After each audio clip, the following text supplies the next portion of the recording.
I was sent this article, and I believe that this is very important to many of the conversations that we have. With the birth rate declining and cost of living going up and all of the issues that the choices that women are facing, this is definitely part of the conversation. Women account for 2/3 of U.S. student loan debt. How it affects them. This came out back in April. I was just sent this today, so let's go into it. Like most Americans, Amy Eichenberg wasn't raised by parents who could easily afford her college tuition. That statement right there, that was me. That was many of the women I know who still pursue our educations. So her dad died before she was born. She had to take out loans, and this was in the early 1990s before the cost of education exploded. But upon getting her associate's degree and thriving in an academic setting, she decided to level up, getting her bachelor's in public health. Then, facing lackluster job prospects, she pursued a master's in healthcare administration. This also happens. This is happening right now, where you have to have you basically have to have a degree in order to make money, but then you have to pay all these exorbitant costs to get those degrees. This particular woman ended up with a lot of student loans, $349,000. So this was much higher than the typical amount of loans that women are taking out.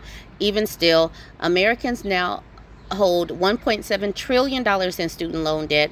Nearly 2/3 of that money, $929 billion, is owed by women. On average, borrowers with graduate degrees have roughly $103,000 in student loans, but the circumstances that she faced are not unusual. They're absolutely not. There are so many of us who grew up not having a college fund. So what do we do to get us out of our communities, out of the neighborhoods, into a career that has prospects? What do? You take out student loans. All right, according to research published in 2021, the American Association of University Women with bachelor's degrees graduate with an average of $2,700 more in student loan debt than their male peers. That gap compounds over time as women take 2 years longer on average to pay off their debt, the interest adding up all the while. So I know that we've all heard that Biden is trying to wipe some of the student loans. The status of the various student loans related programs and initiatives rests on the High Court's decision. The High Court is tipping Republican, is tipping conservative. So we really don't know what's going to happen with that. I'm going to create a part 2 because I do want to dive deeper into this article that starts to talk about the impact of Black women. So part 2 is okay.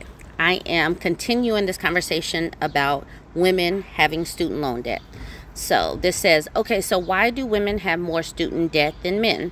Thanks largely to her advanced education, including a certificate program she completed relatively recently, Eichenberg secured a white-collar HR job at Yale New Haven Health. But it wasn't enough to cover her nearly $5,000 a month she owed for her loans. $5,000 a month.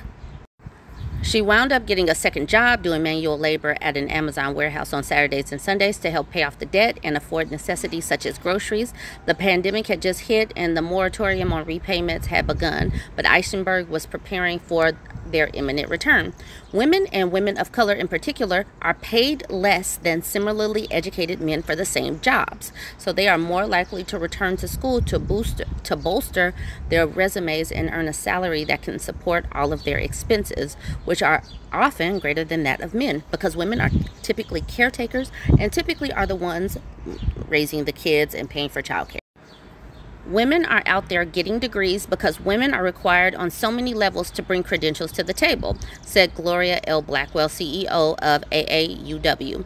That's why a proportion of student debt is so high. These women have to constantly prove themselves over and over again.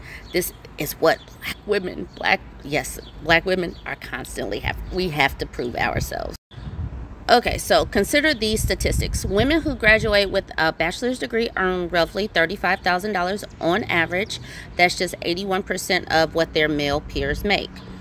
A year after college, women hold a little more than $31,000 in student loan debt, which works out to a $307 payment.